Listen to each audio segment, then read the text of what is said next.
I am Nina, and I have always dreamed of living a simple life with my husband and children. On top of that, since I was young, I have always been so optimistic about my life. I always wanted to live a life that is full of adventure yet simple and peaceful, and I want to spend it intimately with the family that I wanted to build with. My parents are my rock, and I have seen how they embody a life of adventures and simplicity. I grew up filled with their love and support, and I am determined to build a family that feels warm and safe, just the same as the family that I have growing up. So when I met my husband Denver, I knew that he is the man that I am down to build this life with. Back when we were dating, we shared the same principles in life, and it same goes today. We both love traveling, trying new things, and still enjoy the calmness of a simple lifestyle. For us, that is what we call balance. I love him to the core, and my family loves him as well. But on his end, it's quite different. His mother, Lucia, never showed affection nor even a hint of likeness to me. She often talks to me with no respect, as if she would just straight up say to my face, "I don't like you for my son," and it does feel that way. Her actions towards me are terrible. She made me feel uncomfortable during their family gatherings and even refused to address me by my name and only called me that girl. It hurts because I'm trying my best for her to like me, but no matter how hard I try, she still hates me. I would often hear her talk bad about me to their relatives whenever my husband, who was my boyfriend at that time, would invite me to their family gatherings, which happens often. I heard her gossiping about me with Denver's aunt in the kitchen. I was about to fetch some fresh fruits in the pantry when I decided to eavesdrop. "She's so grim. Whenever she was at our house, the atmosphere would go dark immediately. She has that bad vibes that annoy me, that make me want to smack her face out. I mean, just look at her. What a dull woman." My heart felt a sudden sting. It pains me so badly as I listen to the way she describes me. "Oh, don't say that. She's a sweet child." Denver's mother laughed so hard, mocking his aunt. "Are you joking?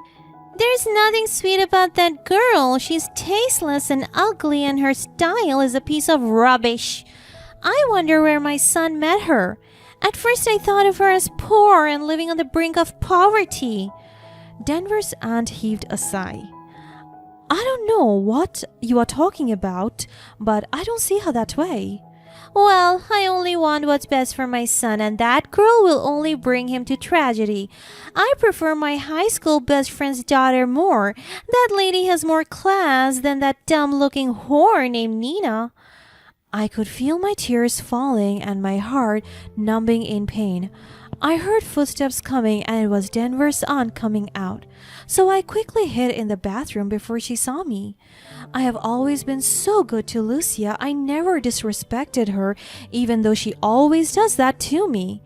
Because I know that she is Denver's mother, and out of my love for her son, I would still choose to respect her. That conversation got imprinted in my head.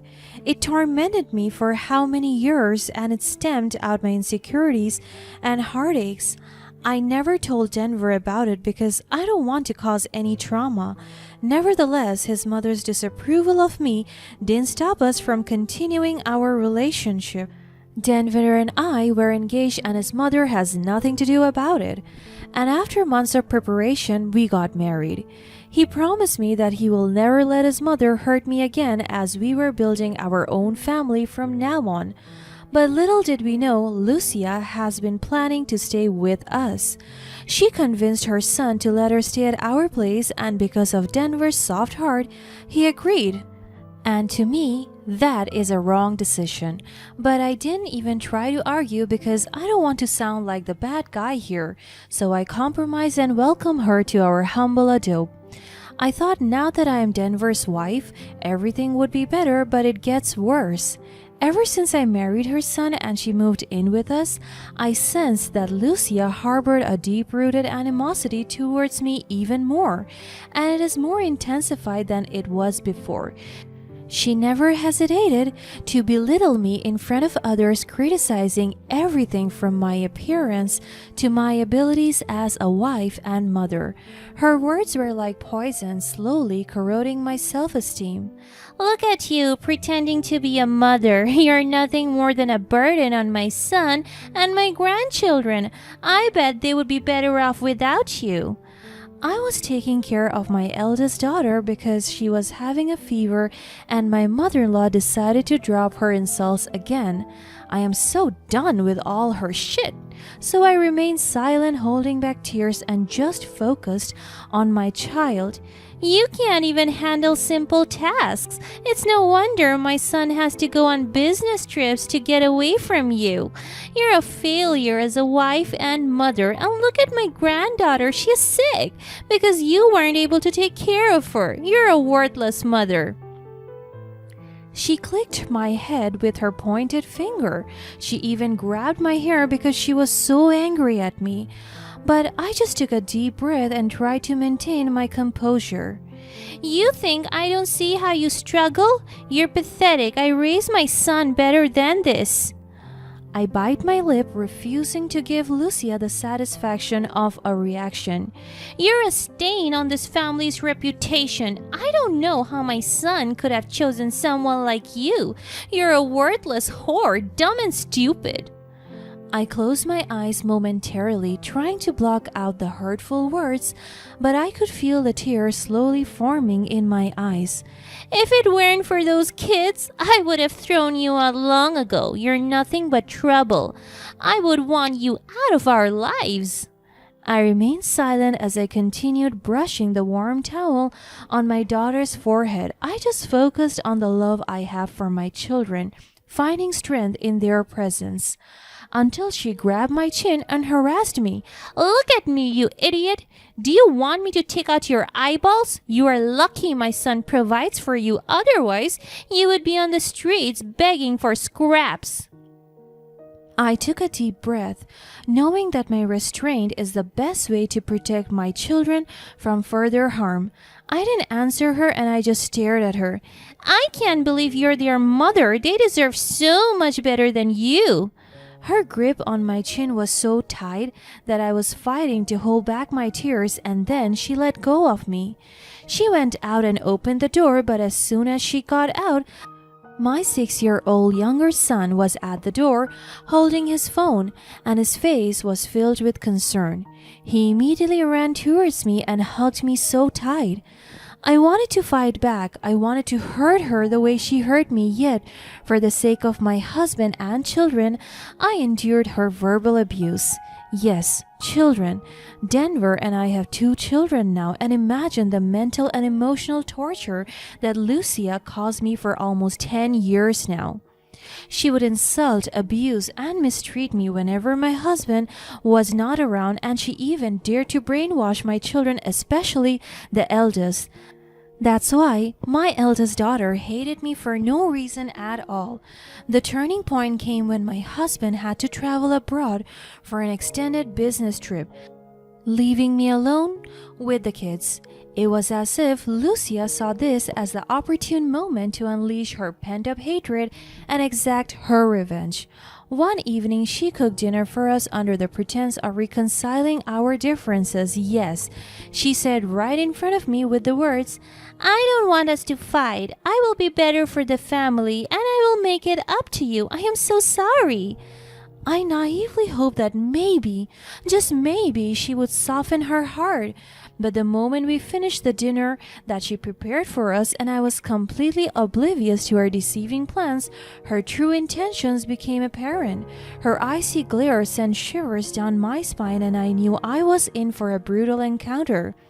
"You have brainwashed my son into marrying you," she spat venomously. I was shocked by her impulse. "I knew it.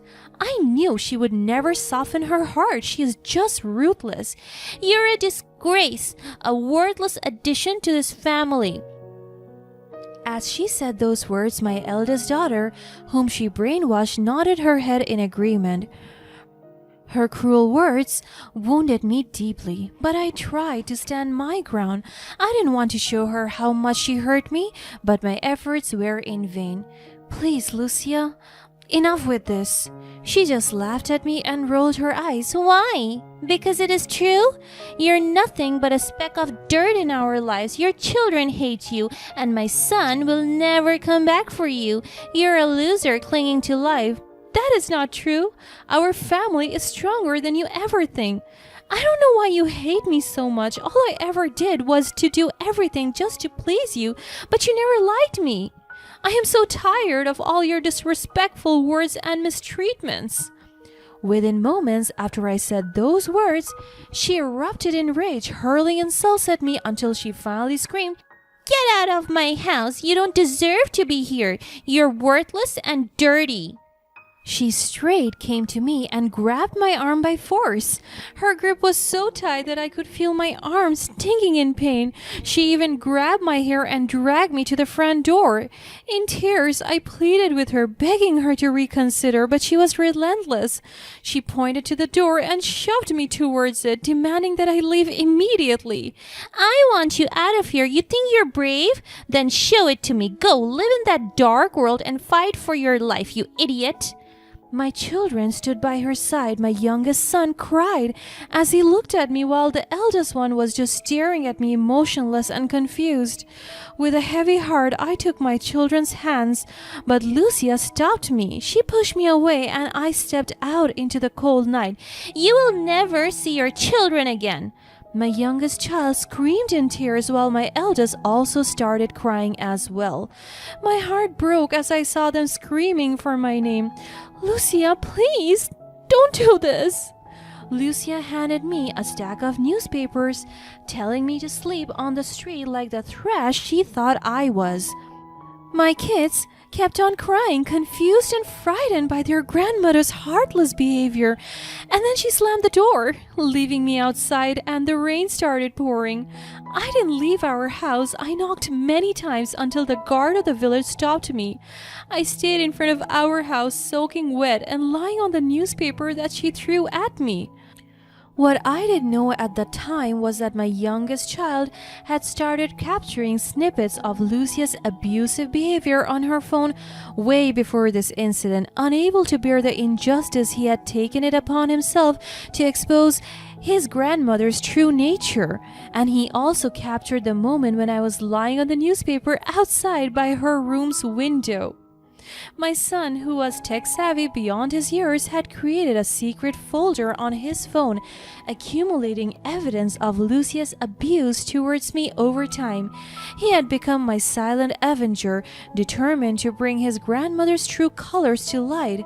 Unbeknownst to me, he had uploaded the video of me sleeping on the streets to Facebook, sharing the raw truth of my humiliation with the world. But that was just the beginning. As days passed, he secretly filmed more incidents revealing the extent of Lucia's cruelty. The moment of reckoning came when the last straw broke the camel's back. In a burst of anger, Lucia grabbed my eldest child's arm roughly, leaving bruises behind. He captured the entire incident on video and promptly shared it with the world. Within hours, the internet exploded with outrage. People from all walks of life, celebrities, activists, and even politicians voiced their support for me and my children. My mother-in-law's actions had ignited a fire of public fury that could not be quenched. The humiliation I had endured now paled in comparison to the embarrassment Lucia faced. The court of public opinion had found her guilty, and there was no escaping the consequences of her actions. Soon after, the police arrived at her doorstep, responding to numerous reports of her abusive behavior. The video evidence provided by my brave son was undeniable, and it sealed Lucia's fate. And I was still staying outside for 3 days, and people gathered to see me and witness the incidents. As reporters swarmed around the house, capturing Lucia's hysterics on camera, I couldn't help but feel a sense of poetic justice. The tables had turned, and the woman who had tried to destroy me was now the one exposed for her true nature. Her arrest marked the beginning of my family's healing process. We were no longer under the shadow of her hatred, and my children slowly started to rediscover their love for me as they saw me standing up for our well-being. The revenge I had sought was not to humiliate or embarrass my mother-in-law, but the truth of her actions did that for me. Her downfall was the consequences of her own venomous choices, and though I could never forget the pain she had caused me, I chose to move forward, focusing on rebuilding our lives with love and support. My mother-in-law's cruelty had inadvertently united my family and brought us closer to a world of empathy and understanding. We emerged stronger from this ordeal, no longer shackled by her hatred, but free to embrace the love and kindness that had been waiting for us all along. In the aftermath of Lucia's arrest, our lives slowly began to transform for the better. With the toxic influence of my mother-in-law removed from our lives, my children and I found solace in the support of friends, neighbors, and even strangers who had rallied behind us during the ordeal. The overwhelming sense of community and compassion helped us heal wounds that had been festering for far too long. As the legal proceedings continued, the evidence against Lucia piled up, revealing a pattern of abuse and cruelty that shocked even those who had known her for years. It became evident that her hatred extended far beyond just me. She had been mistreating her own family for years, leaving a trail of emotional scars in her wake. The court proceedings exposed Lucia's true character to the world, and her reputation crumbled before her very eyes. People who had once admired her now saw her for the monster she was. The humiliation she faced was more profound than anything she had ever inflicted upon me. Throughout the trial, I kept my focus on nurturing my children's emotional well-being. The scars of their grandmother's abuse would take time to heal, but with therapy and unconditional love, they began to regain their sense of security and self-worth. Emma, my brave little adventurer, became my source of inspiration. Her strength and resilience showed me the power of a child's love and the courage it takes to stand up against justice. Despite everything, I chose to maintain empathy rather than sink to Lucia's level. As her life spiraled out of control, I couldn't find it in my heart to take pleasure in her downfall. Instead, I wished for her to realize the consequences of her actions and hopefully seek redemption and change. In the months that followed, Lucia's trial concluded with a conviction, and she faced the penalties for her abusive behavior. She was mandated to undergo counseling and attend anger management classes. Additionally, a restraining order was put in place to protect my children and me from any further harm. Throughout the legal process, I emphasized to my children the importance of forgiveness, not for Lucia's sake, but for their peace of mind. I wanted them to understand that carrying the burden of hatred and resentment would only weigh them down. Instead, we focused on moving forward and building a life based on love, respect, and kindness. As we rebuilt our lives, I immersed myself in advocacy work for victims of abuse.